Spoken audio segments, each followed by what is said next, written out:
Welcome to this explainer. Today, we're unpacking a historical anomaly. We're going to see how a tiny, vastly outnumbered desert force literally shattered a global superpower. Because true invincibility, well, it's built on a whole lot more than just swords and armor. We're looking at one of the most astonishing military campaigns in human history to answer one big question. Why was the legendary commander Khalid bin Walid practically impossible to defeat at the Battle of Yarmouk?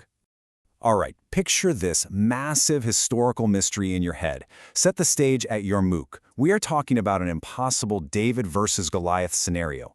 You've got an emerging force of just 30,000 Muslims standing toe-to-toe with a terrifyingly well-equipped Roman army of 200,000.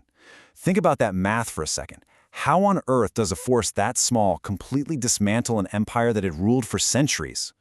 To figure this out, we're going to break our explainer down into 6 quick parts. We'll look at the anatomy of invincibility, the unseen shield, pure intention, justice, the mastermind himself, and finally, the blueprint for victory.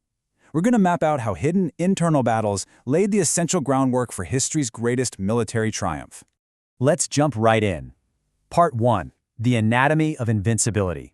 You see, we actually have to look way beyond the battlefield first, because before the early Muslims could go out and conquer sprawling empires, they had to do something much harder: conquer unseen forces and their own hearts. Here is the core thesis of what made them so unstoppable. Military tactics, honestly, no matter how brilliant they are completely useless without spiritual resilience and an absolute purity of intention. It's like a giant puzzle. You cannot master the physical world out there until you've mastered your own internal world in here. Moving to part 2, shield against the unseen. To understand this, we need to trace things back to the city of Medina, where the Prophet Muhammad faced a chilling psychological and spiritual attack that was driven by pure, unadulterated envy. 11. It's a very specific number. It actually represents the 11 knots tied in a dark spell by a man named Labid ibn al-Asam. Driven by deep jealousy over the Prophet's growing influence, Labid tied these knots and secretly lowered them into the dark, forgotten well of Durwan just to inflict harm.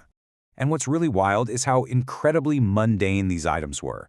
A comb, a single strand of hair, the dry husk of a date palm. They were everyday objects weaponized through jealousy. The intent was to cause memory loss, intense physical fatigue, and psychological distress. So this wasn't an attack with swords, it was an attack with shadows. Now, to combat this unseen attack, 2 powerful chapters of the Quran, Surah An-Nas and Al-Falaq, were revealed to untie those 11 knots. They teach that the ultimate shield against the waswasa, that creeping, quiet whisper that just plants doubt and fear in your head, is complete reliance on the Lord of mankind, not physical retaliation. The Prophet didn't seek revenge, he sought refuge. And that is the very first layer of invincibility: total spiritual shielding. All right, part 3, power of pure intention. We're shifting from the spiritual shield to the internal state of the heart.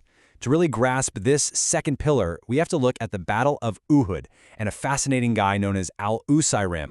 0. Absolutely 0. That is the exact number of Islamic prayers al-Usayrim performed in his entire life before achieving paradise. He was a guy deeply, deeply attached to his wealth and his pride, and he had stubbornly rejected the message for years. But here's the turning point. When the Battle of Uhud kicked off, al-Usayrim was left all alone with his wealth. He heard a Quranic verse, and it instantly shattered his ego. On the spot, his heart transformed. He charged into battle entirely for God's sake and died a martyr within minutes.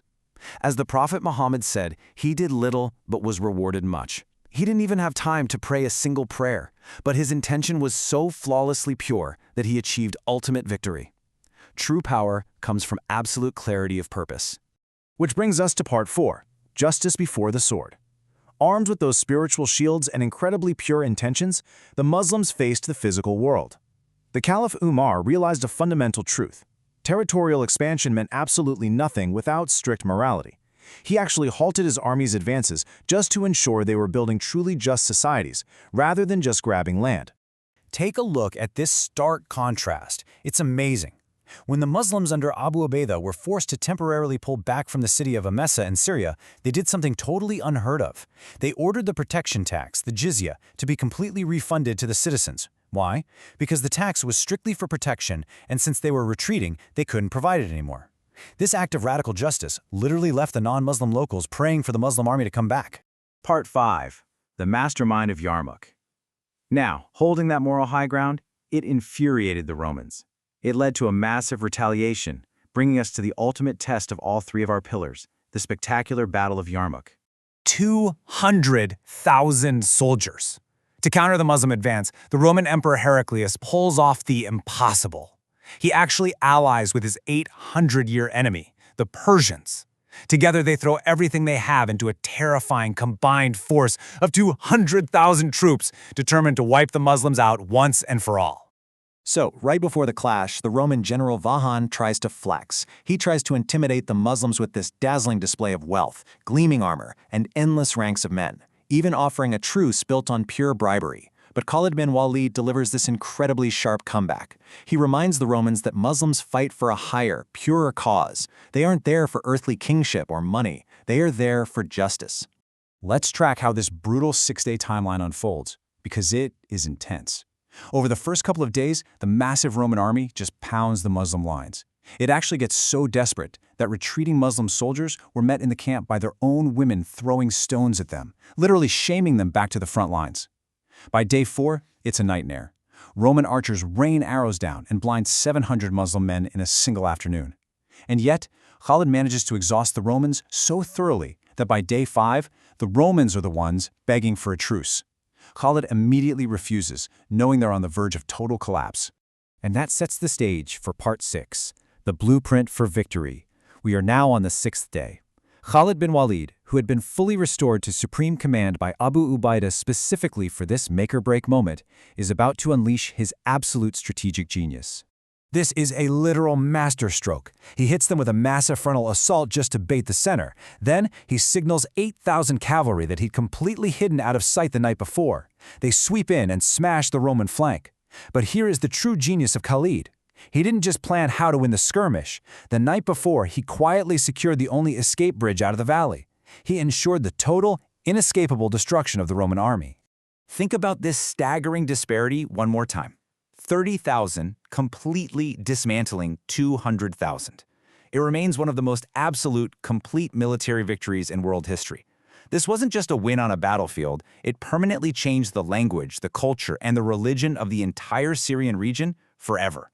Khalid bin Walid was impossible to defeat because his forces mastered the unseen. Through spiritual shielding, they purified their internal intentions and they executed unparalleled strategic brilliance out in the physical world. As we reflect on this anatomy of invincibility, it leaves us with a final, provocative thought about the daily battles we face in our own lives. If true victory requires all three of these pillars to be rock solid, which front are you leaving undefended today? Think about that and use these lessons to fortify your own path forward.